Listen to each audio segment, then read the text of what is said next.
আগামী সপ্তাহে জাতীয় নির্বাচনের রোড ম্যাপ ঘোষণা করবে কমিশন, জানালেন ইসি সচিব। ভোট বিরোধীরা ফ্যাসিবাদকে ফেরাতে চায়, মন্তব্য বিএনপি নেতার।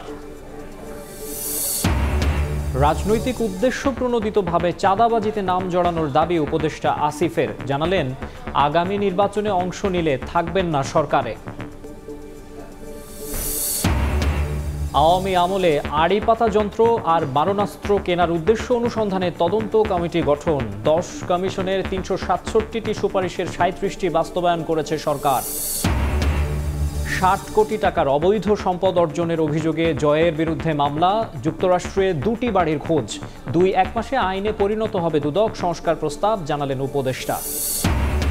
এবং প্রকাশ্যে হরিলুটের পর সিলেটে পাথর উদ্ধারে ট্রাকে ট্রাকে তল্লাশি। আবারও ফেলা হচ্ছে পর্যটন এলাকায়। জড়িত থাকায় চেয়ারম্যান গ্রেফতার। দোষীদের তালিকা চাইলেন হাইকোর্ট।